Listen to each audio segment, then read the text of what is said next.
Good day everyone, so I'll be solving a question on the JAMB 2025 day 2 question. So without wasting time, my name is Evans. I'll be solving a question on equilibrium. So this is a question on equilibrium because the body is in equilibrium. Then I'm asking you to look for the tension at this string and the tension at this string. So what will be the tension at those strings respectively? That means we have to look for y1 first, then we'll look for y2. We are going to write, okay, what y1 is, then next, what y2 is, the question. So how can we solve this now? So the way we can solve this is by assuming there's a pivot here and also there's a pivot here. But if I want to look for the normal reaction, the tension on the string here, I will assume that this point there will be a normal reaction here, and at this point there will be a pivot. So with that, it will be very easy for me to solve. So how am I going to do that? I will draw it out like this. Here is B. I will draw all the components we have here. From here to here is 2 meter, and here we have the 100 Newton.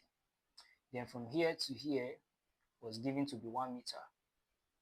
So I will draw out the 60 Newton. Then what do we have next? We have, okay, from here to here is 2 meter.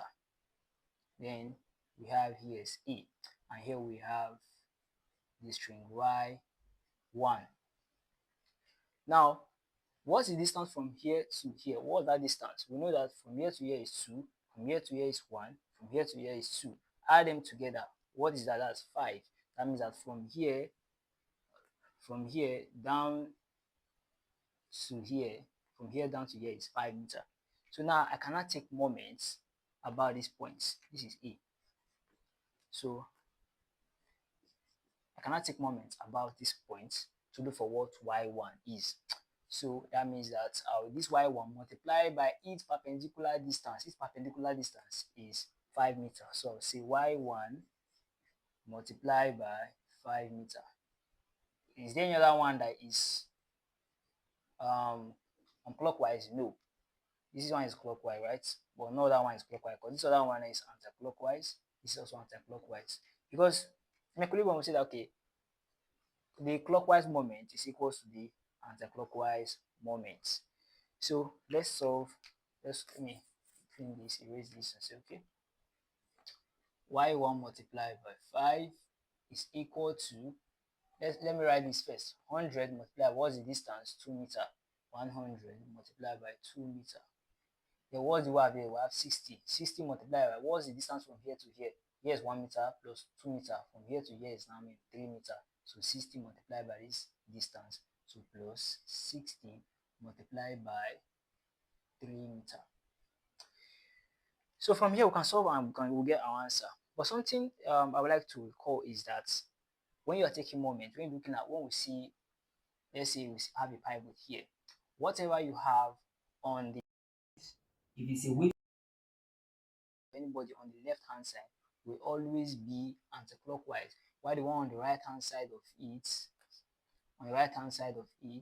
will be clockwise. That's how it is. But when we're talking about normal reaction, the one on the left hand side will be clockwise, while the one on the right hand side will be anti-clockwise. So that is how it is.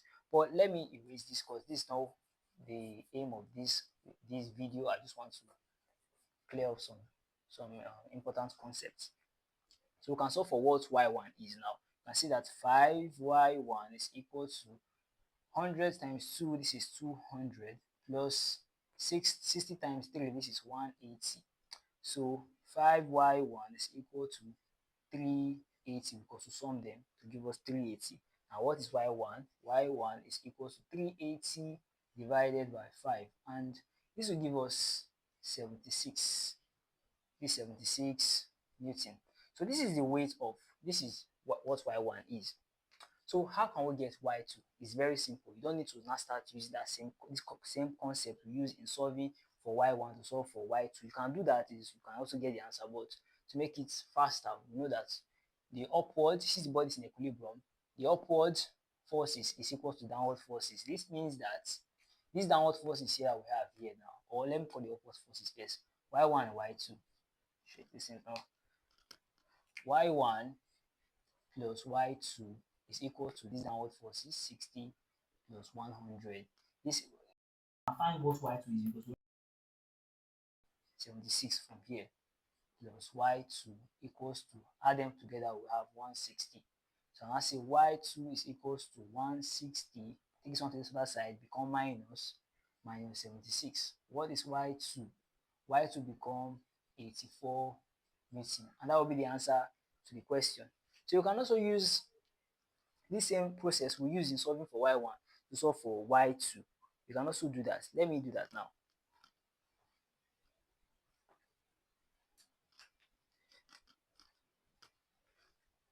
Let me clean this thing off. So we can also use that concept to solve for what y2 is. Now, how do we go about that? So we want to look for what y2 is. So we want to take moment about this side. We'll assume there's a pivot here. So this is A, this is point A here. So from here to here is 2 meter. Here is 2 meter. From here to here is 2 meter. And we have 60 Newton. And from here to here is 1 meter. And here we have 100 Newton. Then next we have from here to here we have 2 meter down to B. And this is y2.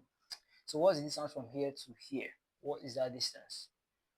That distance is 5 because 2 plus 1 plus 2 all together here. Oh, this is 5 meter. This is 5 meter. So what can I do now? I will not take moment about this point.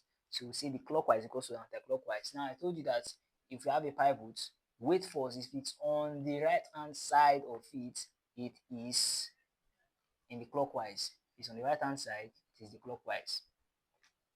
Then this is like a normal reaction.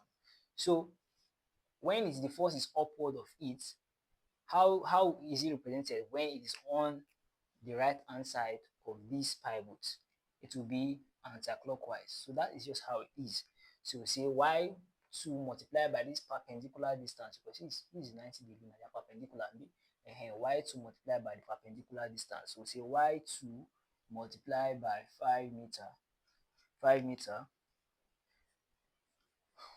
y2 multiplied by 5 meter is equal to what other, there's no other anti-clockwise, only just y2. Then we have one which is clockwise, which is 60 Newton and 100 Newton. So 60 Newton multiplied by what's the distance from here to here is 2, plus 100 Newton multiplied by this distance. What's the distance? This is 3. 2 plus 1, 3. That is 100 times 3. So this is 5y2 equals to, this is 120 plus this is 300. So 5y2 is equals to, add them up, we have 420. What is y2? y2 is equals to 420 divided by 5, because divide both sides by 5. So when you solve this, we are going to get 84 Newton. And that will be our answer to the question. So you can see we have different ways we can solve it. So you have to use the one you are confident with. So that's all for this question, and I believe if you see this kind of question, you'll be able to solve it. There are also other ways through which they bring the questions. There are also other ones I will also make in the next video. Thank you.